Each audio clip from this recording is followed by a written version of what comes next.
Salam dari HKBP Kernolong, HKBP tertua di Pulau Jawa.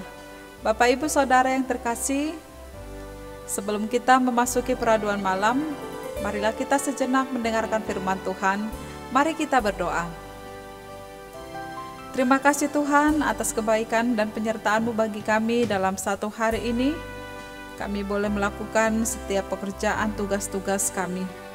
Tuhan Allah Bapa, pada malam hari ini sebelum kami beristirahat, membaringkan diri di tempat tidur, berkati kami Tuhan untuk mendengarkan firman-Mu. Kuasai dan penuhi kami dengan Roh Kudus-Mu. Berikan kami hikmat pengetahuan agar kami mengerti akan kehendak firman Tuhan.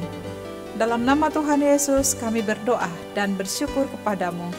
Amin. Firman Tuhan yang menjadi renungan bagi kita pada malam hari ini sesuai bacaan malam dalam Almanak HKBP, yaitu dari kitab 2 Samuel pasal 1 ayat 17 hingga ayat 27. Ayat pembimbing renungan ayat 17. Begini firman Tuhan.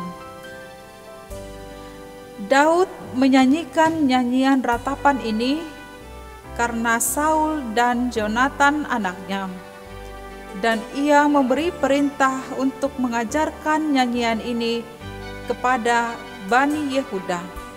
Itu tertulis dalam kitab Orang Jujur. Demikian firman Tuhan. Tema renungan ini adalah menghidupi kasih Tuhan. Bapak Ibu Saudara yang terkasih, sahabat renungan malam Shalom. Normalnya kita harusnya ikut senang melihat orang lain senang, dan sedih ketika melihat orang lain sedih. Namun tidak dapat disangkal bahwa ada orang tertentu sering justru merasa senang melihat seseorang atau ketika melihat orang lain menderita atau tertimpa musibah. Apalagi orang yang tertimpa musibah itu adalah musuhnya, yang pernah menyakiti, yang pernah mengecewakannya, atau lebih parahnya, orang yang pernah merencanakan yang jahat hingga ingin membunuhnya. Orang tersebut akan menertawakan dan mengatakan bahwa musuh yang tertimpa masalah atau kesialan itu adalah sesuatu yang menguntungkan bagi dirinya sendiri, sekalipun ia sendiri tidak mampu membalaskan kejahatan atau rencana jahat yang dilakukan orang lain itu kepadanya. Paling tidak ia merasa lebih baik dan lebih beruntung. Ia merasa menang daripada musuh yang tertimpa kemalangan itu. Ini adalah respon manusiawi dan banyak dirasakan oleh orang banyak. Namun berbeda dengan apa yang dirasakan dan yang dilakukan oleh Daud. Dalam renungan ini mengatakan bahwa Daud menyanyikan nyanyian ratapan atas kematian Raja Saul dan Jonatan yang adalah anak sulung Saul, sahabat karibnya Daud, yang mati terbunuh dalam peperangan di Gilboa. Daud meratapi kematian mereka sebagai pahlawan yang gugur di pertempuran. Walaupun selama ini Saul sangat membenci Daud dan berusaha ingin membunuh Daud, namun Daud sama sekali tidak mengingat-ingat kebencian Saul. Justru dia melupakan semua kepahitan yang pernah dialaminya. Ia sangat bersedih, ia sangat terpukul atas kematian seorang raja yang diurapi Tuhan.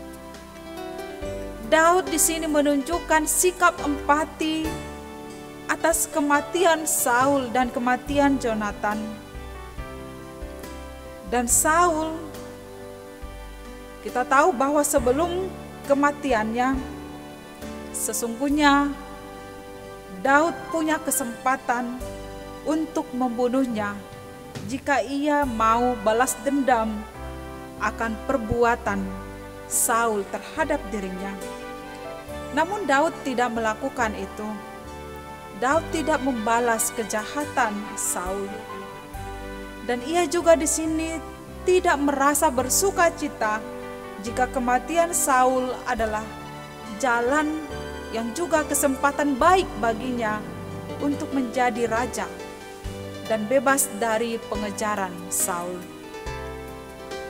Juga kematian Jonathan sahabatnya itu adalah kedukaan yang mendalam. Ia kehilangan sosok yang penuh kasih, yang selalu mendukung Daud.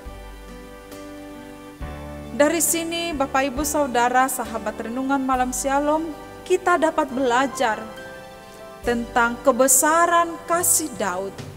Dia tidak pernah berniat untuk membalaskan rencana-rencana jahat yang dilakukan oleh Saul terhadap dirinya. Bahkan saat kematian Saul, dia merasa kesedihan, sehingga ia membuat nyanyian ratapan dan mengajarkannya kepada seluruh umat untuk turut berduka atas kebaikan dan keperkasaan Saul selama ini sebagai pahlawan yang telah membawa kemenangan dan kesejahteraan. Kita juga dapat melihat mengapa Daud tidak pernah membalas kejahatan Saul kepadanya. Di sini Daud sangat menghormati pengurapan Tuhan atas Saul sebagai raja. Inilah alasan mengapa Daud tidak membalas kejahatan Saul.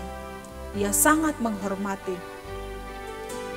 Memandang pengurapan Tuhan lebih berpengaruh daripada memandang permusuhan di antara mereka. Dan dari kisah ini kita juga dapat belajar dan menghidupi kasih yang murni dan tulus. Karena kita menghidupi kasih Tuhan, maka balas dendam tidak ada dalam diri orang yang sudah dipenuhi kasih Tuhan. Balas dendam juga akan menjadi beban dalam diri kita. Tidak ada sukacita, tidak ada damai dan ketentraman. Demikian kasih yang tidak tinggal dalam diri kita, maka segala kejahatan, niat balas dendam akan semakin menggebu-gebu dalam hidup kita. Namun oleh karena kasih Tuhan yang kita rasakan, maka kita dapat berempati kepada orang lain dan kita mengerti akan maksud Tuhan dalam hidup setiap orang. Oleh sebab itu, sejahat-jahatnya seseorang kepada kita, selalu ada yang baik untuk kita hargai. Sobat Renungan Shalom, penting untuk kita renungkan pada malam hari ini dari firman Tuhan. Masih adakah ruang yang menunjukkan kemanusiaan dalam hidup kita? Sikap peduli, sikap empati atas tragedi atau peristiwa yang menimpa sesama kita, apalagi peristiwa itu terjadi kepada orang yang membenci kita atau memusuhi kita. Terkadang lebih mudah mengingat kekurangan dan kesalahan orang lain daripada kelebihan dan kebaikannya. Bisa saja kita membenci seseorang hanya karena satu kesalahan kecil dan melupakan banyaknya kebaikannya selama ini yang telah dilakukannya kepada kita. Milikilah hati dan pikiran yang positif, hati yang selalu dipenuhi kasih Tuhan, sehingga segala dendam dan niat jahat jauh daripada kita. Sebaliknya, kasih yang tulus dari Tuhan selalu memenuhi hidup kita. Amin. Mari kita berdoa. Tuhan Allah Bapa di sorga, berikan kami hati yang mau mengampuni, yang mau peduli, berempati kepada peristiwa yang terjadi terhadap orang-orang di sekitar kami. Peristiwa yang terjadi bagi orang yang terdekat dan juga bagi orang yang membenci kami, sehingga rasa kemanusiaan kami senantiasa dipenuhi oleh kasih Tuhan. Hidup dalam pengampunan, hidup dalam kasih yang tulus dan murni. Itulah yang Kau harapkan dalam hidup kami masing-masing. Mampukan kami Tuhan untuk melakukan firman-Mu dalam hidup seturut dengan kehendak-Mu saja. Ya Allah Tuhan kami, pada malam ini kami mau beristirahat, membaringkan diri di tempat tidur. Berkati kami sepanjang malam ini, sertai dan jaga tubuh, jiwa, dan roh kami. Hingga di esok pagi Tuhan, Engkau memberikan anugerah-Mu hidup yang baru bagi kami untuk boleh kami nikmati, seturut dengan kehendak-Mu juga. Terima kasih Tuhan, ampuni kami dari dosa agar layak menjadi anak-Mu. Dalam nama Tuhan Yesus kami berdoa. Amin. Anugerah Tuhan Yesus Kristus, kasih setia Allah Bapa, dan persekutuan dengan Roh Kudus menyertai kita sekarang sampai selama-lamanya. Amin.